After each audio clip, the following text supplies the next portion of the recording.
perkenalkan nama saya Zaskia Putri dengan NIM G1S1 125076. Baik, di sini soalnya perhatikan gugus dengan cermat. Gugus fungsi pada struktur sulfanomida berikut ini. Tetapkan dua gugus fungsi yang Anda pahami dan struktur sulfanamid tersebut. Selanjutnya, pikirkan bagaimana menjadikan sulfonamida menjadi bersifat hipofilik sehingga dapat menembus membran biologis. Yang pertama itu adalah SO2.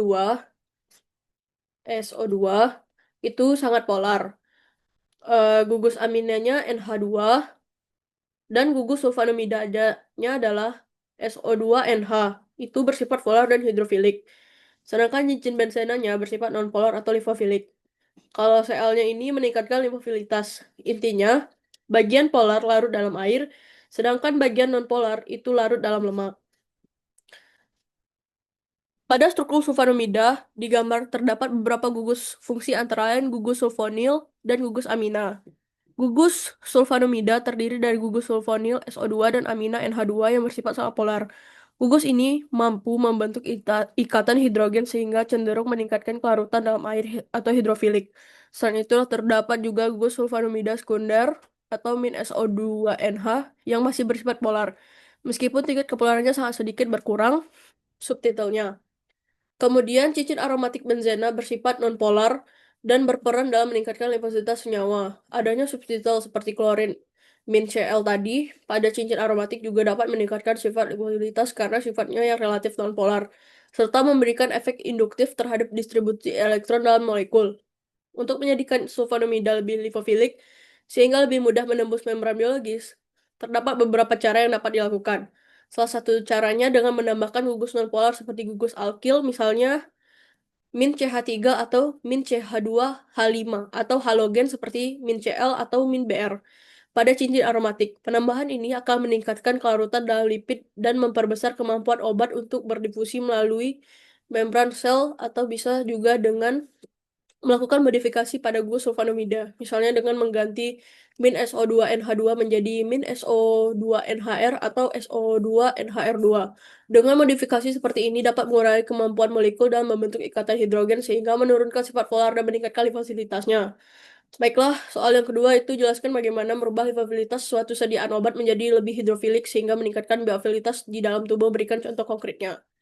Baiklah, saya mencari jurnal tentang the bioavailability of drug dengan indeks Q1.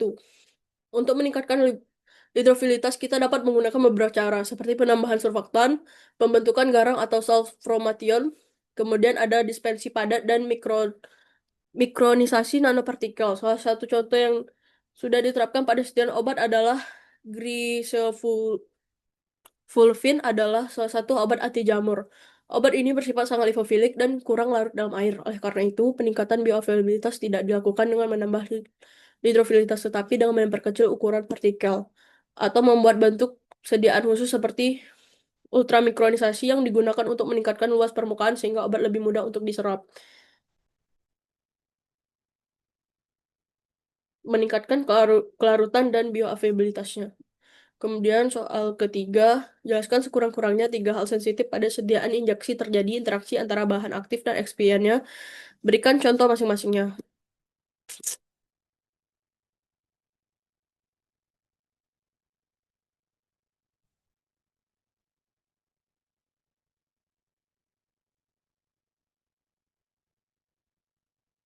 Baiklah, di sini saya dari jurnal Pharmaceutical dengan indeks Q1 juga. Terdapat tiga faktor sensitif dalam sediaan injeksi yang dapat menyebabkan interaksi antara bahan aktif dan eksipien, yaitu perubahan pH, absorpsi, dan reaksi oksidasi-reduksi. Interaksi ini berpotensi menurunkan stabilitas serta aktivitas obat. Pertama, perubahan pH larutan merupakan interaksi kimia yang terjadi ketika eksipien seperti dapar mengubah pH sediaan. Perubahan ini dapat menyebabkan bahan aktif mengendap atau mengalami degradasi. Contohnya, penambahan dapar sitrat pada obat yang tidak stabil dalam kondisi asam memicu pengendapan.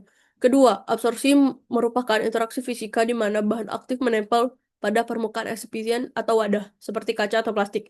Hal ini dapat mengurangi jumlah obat yang tersedia secara efektif. Contohnya adalah insulin yang dapat terabsorpsi pada botol kaca atau selang infus plastik. Ketiga, reaksi oksidasi reduksi adalah interaksi kimia melibatkan eksipien yang mengandung mengotor logam atau bersifat oksidator, sehingga dapat menyebabkan degradasi bahan aktif yang sensitif.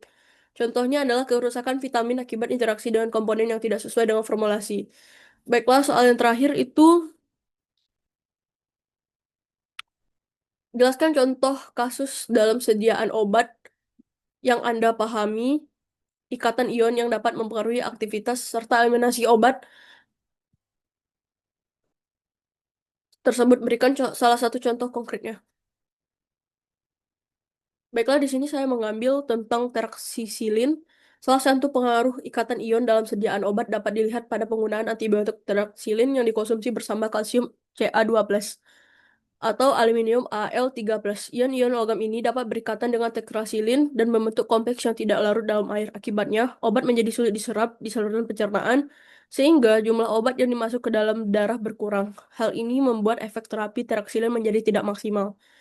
Contoh yang sering terjadi adalah ketika teraksilin diminum bersamaan dengan susu atau antasida. Kandungan kalsium dalam susu atau aluminium dalam antasida akan mengikat obat dan menghambat penyerapannya. Karena itu, terserap dengan baik maka akan langsung dibuang melalui feses. Ini berarti eliminasi obat meningkat, tetapi terapi obat tidak memberikan efek yang diharapkan di dalam tubuh.